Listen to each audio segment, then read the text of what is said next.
اخبار کے لیے لکھا کالم تحقیقی مضمون نہیں ہوتا، برجستہ لکھا جاتا ہے۔ تاریخی حوالے دیتے ہوئے اس کے باوجود محتاط رہنا لازمی ہے۔ اس تناظر میں مجھ سے بھی ایک فاش غلطی سرزد ہو گئی۔ روانی میں دعویٰ کر دیا کہ آزاد کشمیر میں نواز شریف کے نام سے منسوب ہوئی مسلم لیگ نے وہاں 2016 کا انتخاب لڑنے کے لیے اپنی الگ شناخت کو اجاگر کرنے کا فیصلہ کیا تھا، جبکہ یہ واقعہ 2011 میں ہوا تھا۔ ان دوستوں کا تہ دل سے مشکور ہوں جنہوں نے اس غلطی کی نشاندہی کی۔ آزاد کشمیر کے انتخاب کی بابت لکھے کالموں میں بارہا اعتراف کرتا رہا ہوں کہ مجھے وہاں کے زمینی حقائق سے کما حق آگاہی میسر نہیں۔ گوشہ نشیں ہوئے رپورٹر کو اسلام آباد کے با اثر حلقوں سے جو اشارے ملتے رہے ان کی بنیاد پر اندازے لگاتا رہا۔ مذکورہ تناظر میں یہ بھی لکھ دیا تھا کہ محترمہ مریم نواز صاحبہ کے پرہجوم اور پرجوش جلسوں کے باوجود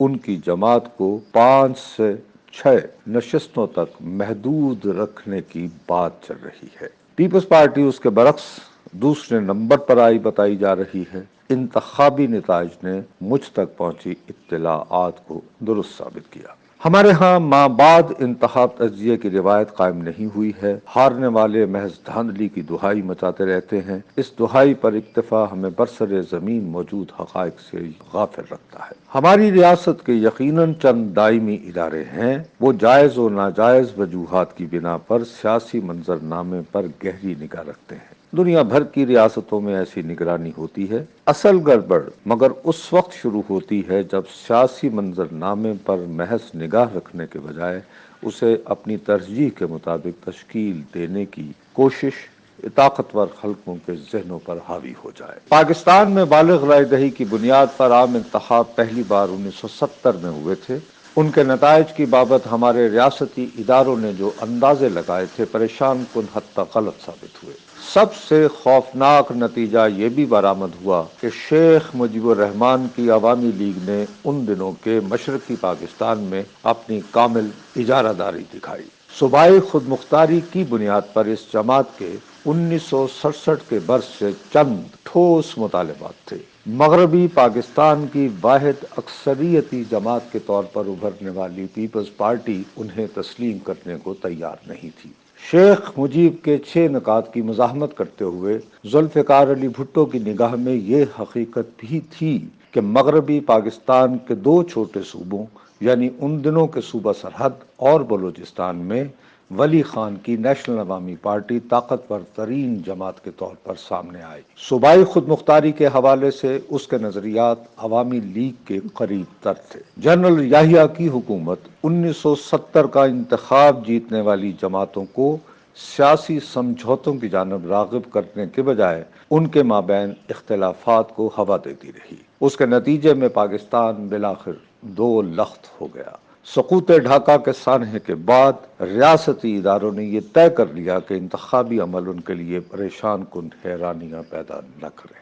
مذکورہ سوچ کے تحت ہی 1988 کے انتخاب سے قبل محترمہ بے نظیر بھٹو اور ان کی جماعت کو اس کی اوقات تک محدود رکھنے کے لیے پیپلز پارٹی کی تمام مخالف جماعتوں کو IJI نامی اتحاد میں یکجا کر دیا گیا تھا۔ انتخابی نتائج آ جانے کے بعد پاکستان کا آبادی کے اعتبار سے سب سے بڑا صوبہ اس اتحاد کی بدولت پیپلز پارٹی کے ہاتھ نہیں آیا۔ یہ سوچنا بھی لیکن دانشورانہ بددیانتی ہے کہ ریاستی ادارے محض زور زبردستی کی بنیاد پر اپنی پسند و ترجیح کا سیاسی منظرنامہ تشکیل دے سکتے ہیں۔ انتخابی عمل اپنے تئیں ایک بہت ہی پیچیدہ عمل ہے۔ اسے اپنے قابو میں لانے کے لیے لازمی ہے کہ برسر زمین حقائق کو ٹھوس اعداد و شمار کے ذریعے سمجھنے کی کوشش ہو۔ آج کی دنیا میں اسے ڈیٹا انالیسس کہا جاتا ہے۔ موبائل فون اور سوشل میڈیا نے ڈیٹا جمع کرنے والی قوت کو توانا تر بنا دیا ہے۔ اس کا عملی اظہار برطانیہ کے اس ریفرنڈم کے دوران ہوا جو یورپی یونین سے علیحدگی کے سوال کی بابت ہوا تھا۔ برطانیہ کی نام نہاد ڈیپ اسٹیٹ یا درین دولت کا اس سے کوئی لینا دینا نہیں تھا۔ امریکہ کی اسٹیبلشمنٹ بھی ٹرمپ کی کامیابی سے زیادہ خوش نہیں تھی۔ وہ مگر امریکہ کی سفید فام اکثریت کے دلوں میں نسلوں سے موجود تعصبات کو بھڑکاتے ہوئے چھا چھو گیا۔ بھارت میں نریندر مودی کی جماعت بھی ڈیٹا کے ٹھوس تجزیے کے بعد ہی مسلسل کامیابیوں کی جانب سفر کرتی رہی ہے۔ وہ ڈھٹائی سے اصرار کرتی ہے کہ بھارت ایک ہندو اکثریتی ملک ہے، انتخاب جیتنے کے لیے لہذا لازمی ہے کہ ہندو اکثریت کے دلوں میں موجود تعصبات و خدشات کو بھڑکایا جائے۔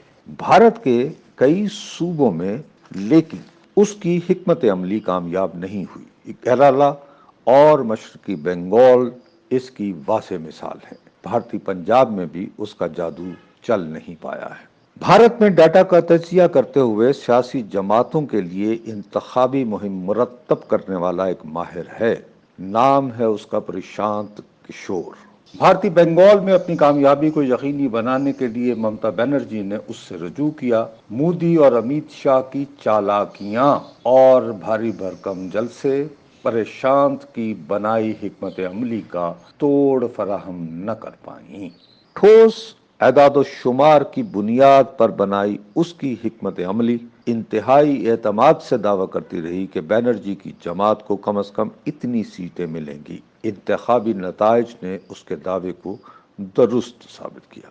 کوئی تسلیم کرے یا نہیں، عمران خان صاحب کی تحریک انصاف پاکستان کی وہ پہلی جماعت ہے جو سوشل میڈیا اور ڈیٹا کو سنجیدگی سے لیتی ہے۔ اس ضمن میں سیم پیج والی حقیقت بھی اسے فائدہ پہنچا رہی ہے۔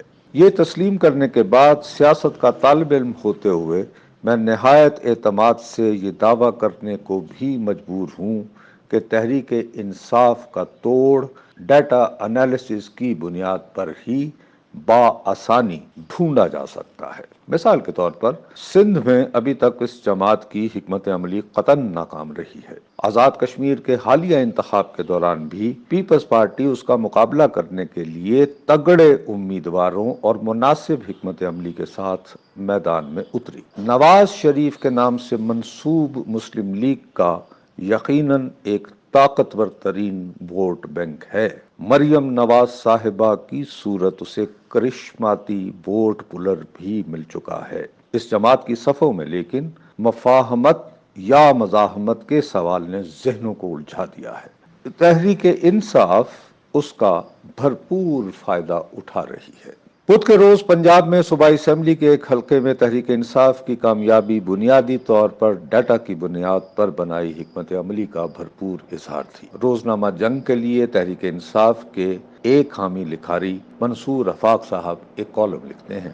چند روز قبل انہوں نے دعویٰ کیا تھا کہ تحریک انصاف کا امیدوار کم از کم 60,000 ووٹ لے کر جیت جائے گا۔ وہ بالآخر درست ثابت ہوئے۔ دھاندلی کی دہائی مچانے کے بجائے مسلم لیگ نون کو فی الوقت اپنی صفوں میں موجود ذہنی الجھاؤ سے نجات کی ضرورت ہے۔ اس کے بعد ہی ڈیٹا پر توجہ دیتے ہوئے کامیابی کو یقینی بنانے والی حکمت عملی تشکیل دی جا سکتی ہے۔